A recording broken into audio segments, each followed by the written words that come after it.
My name is Jack Harrington, and if courage is measured by facing the unknown, then perhaps I fit the bill. I've never believed in ghosts, but standing before the decrepit Harrington House, that ancestral home I've heard about but never seen, I'm not so sure anymore. This once magnificent mansion, now shrouded in shadows and whispers of the past, has called me back to uncover its secrets. I'm here not just out of curiosity, but out of necessity. My family's history, wrapped in mystery and dark rumors, has always been a taboo topic. When the last remaining relative passed away, the house, with all its hidden tales, fell into my hands. I've come to put those old ghosts to rest, whatever that may mean. The air is thick with a fog that seems to cling to my skin as I approach the towering front door. It's more than the chill of the night, it's as if the house itself is exhaling a cold breath, warning me, urging me to turn back. But I can't. I need to know what lies within these walls, what secrets echo in the silence. As I reach out to the ancient, iron door handle, a shiver runs down my spine. It's not fear, I tell myself, it's anticipation. The door creaks open, and I step into the unknown, into the shadows of the past. As the heavy door swung open, a musty, stale air rushed to greet me, like a long-held breath finally released. The grand foyer, once the heart of Harrington House, lay before me, draped in shadows and the remnants of grandeur. The once opulent chandelier, now tarnished and draped in cobwebs, hung precariously overhead, as if it too, begrudgingly, had accepted the passage of time.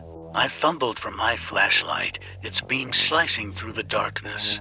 The walls, adorned with faded portraits of my ancestors, seemed to watch me with a mix of disdain and sorrow. Their eyes, painted with such skill, flickered eerily in the light, following my every move. As I ventured deeper, the house began to reveal its unsettling quirks. Floors creaked underfoot, echoing through the empty halls. In the silence, I heard it, a faint whisper, almost like a sigh, emanating from the depths of the house. I paused, listening, but it was gone as quickly as it appeared, leaving me to question if it was ever there. The dining room, with its grand table set as if for guests who would never arrive, held a chilling air. I noticed a layer of dust on everything except one chair, curiously clean, as if it had been recently used. A chill ran down my spine, but I pushed forward, driven by a need to uncover the truth. It was in the library where the past truly came alive. As my light swept over the room, I caught glimpses of movement in the periphery of my vision. Shadows seemed to dance along the book-lined walls, forming shapes that defied logic. I blinked, and they were gone, but the feeling of being watched remained. Among the books, I found an old family album, its pages yellowed with age. As I leafed through it, a photograph fell out. It was of a young woman, her expression hauntingly familiar.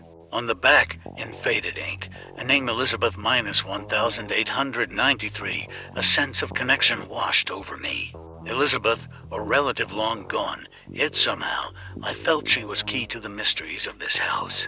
With each step, each discovery, the house seemed to awaken, its history bleeding into the present. The line between the past and now blurred, as if the house itself was alive, breathing its ghostly tales into my ear. I knew I had to delve deeper to uncover what lay hidden in the shadows of the Harrington House. The heart of Harrington House was not in its grand rooms, but hidden in its secrets. In the study, a room that time seemed to have forgotten, I found a collection of diaries and letters, their pages holding the whispers of the past. As I read, the voices of my ancestors filled the room, each word revealing a piece of the puzzle that was my family's history. It was in these faded pages that I first learned of Elizabeth, the woman in the photograph. She was a beacon of hope in our family's troubled past, her life a tapestry of love, loss, and a dark secret that seemed to haunt her. The more I read, the more I felt a connection to her, a bond forged across the chasm of time. As night deepened, the house seemed to stir with a restless energy. In the corner of my eye, I caught fleeting glimpses of something ethereal, a wisp of a figure that vanished when I turned. My heart raced, but I couldn't look away. The air grew colder, the feeling of being watched more intense. Then, in the dim light of my flashlight, I saw her, Elizabeth. Her apparition, pale and sorrowful, stood before me, her eyes brimming with unspeakable sadness. She reached out, her hand passing through a pile of letters as if trying to touch something long lost. I stood frozen, captivated by her presence. The moment our eyes met, a flood of emotions and images washed over me. I saw Elizabeth's life, her joys, and her sorrows. But more than that, I felt her pain, her regret, the burden of a secret that had consumed her. She had loved deeply, lost tragically, and carried a guilt that transcended death. As the vision faded, I was left with a profound sense of understanding. Elizabeth's story was a mirror to my own fears and insecurities, the fear of loss, of being forgotten, of not making amends for past mistakes. It was as if she was guiding me, showing me that confronting these fears was the only way to find peace. Armed with this new understanding, I knew what I had to do. I had to confront the shadows of the past head-on, to bring light to the darkness that had shrouded my family for generations. It was more than just uncovering the truth, it was about healing, about laying to rest the ghosts that haunted both the Harrington House and my own heart. As dawn crept through the broken windows of Harrington House, the shadows that once seemed so menacing now retreated, revealing the truth hidden for so long.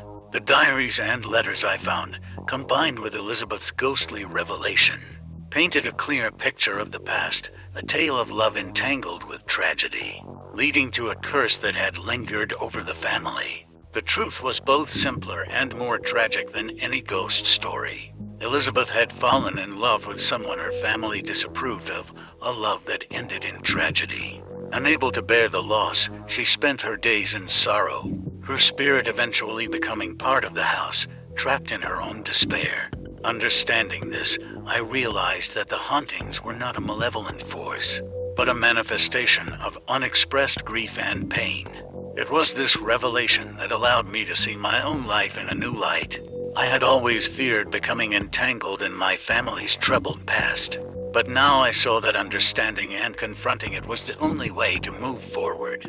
With a newfound resolve, I gathered the diaries and letters, deciding to preserve them as a testament to our family's history, both its joys and sorrows. It was time to break the cycle, to free both myself and the spirits of the past from the chains of unspoken fears. As I walked out of Harrington House, the sun breaking through the horizon, I felt a weight lifting from my shoulders. The house, once a symbol of dread, now stood as a monument to the complexity of human emotions and the power of understanding. In the end, my ghost hunt did not reveal specters to be feared, but rather the shadows of the past that live within us all. By facing them, we free ourselves. As I looked back at the house one last time, I knew that the ghosts of Harrington House would haunt me no more. Instead, they would live on as a reminder of the importance of confronting our past, not as chains that bind us, but as stories that shape us.